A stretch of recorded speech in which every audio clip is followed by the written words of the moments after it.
Hey, I'm Hagen Hemphill, and these are my responses to your response to the second debate. So we're just going to start off with the issue of climate change. I already mentioned that, and you were stating that right to repair bills just really aren't going to make much of a difference.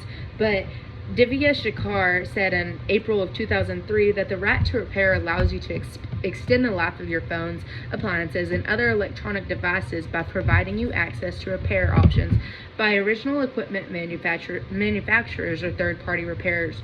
The idea is to promote repair as an alternative to excessive replacement of devices. This will help in the fight against e-waste generation, which is contributing to an accelerating climate change. Whether or not it be phones, appliances, tools, electronics, just a little bit of leeway when it comes to being able to repair your own equipment will help with the climate. It may not have to be the phones, and I understand that there's a lot of issues when it comes to, oh, it might not be right once I do it myself. Well, yeah, you're right. It might not be right. But Gay Gordon said, let's see, he said, reuse is the best green policy. Repair, resell, and reuse keep equipment in services and out of the waste stream. When manufacturers block users from performing repairs, they are preemptively sentencing thousands upon thousands of machines to an early death. While some solid waste handling and recycling programs capture and separate electronics from household trash, the percentage of recovery remains low.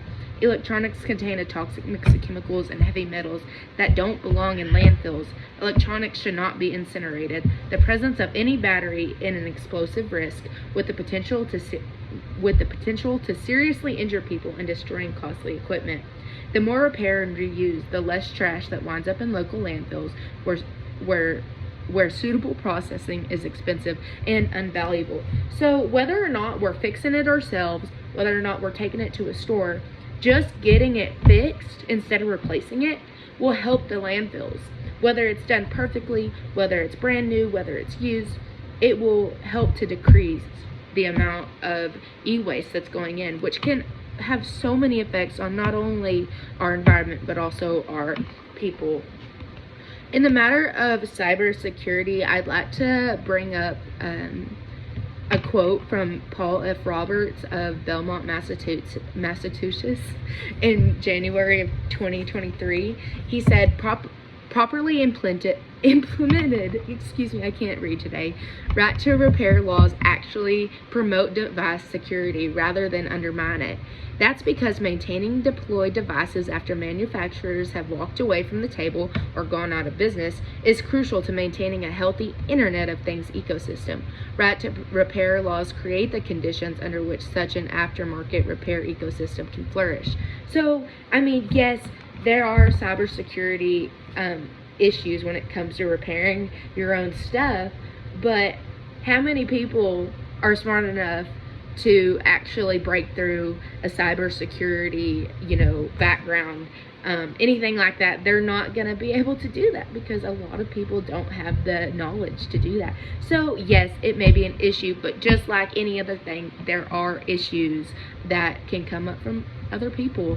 That being said, we also mentioned that we brought up the topic of it would be cheaper to repair it, but it really wouldn't be much cheaper.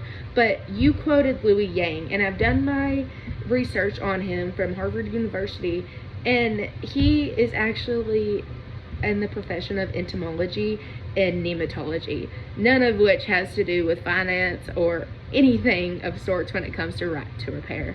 So I do not find that source credible. But anyway, yeah, there are cheaper things when it comes to repairing your own electronics, but there are also more expensive. It just is a matter of what you're actually dealing with.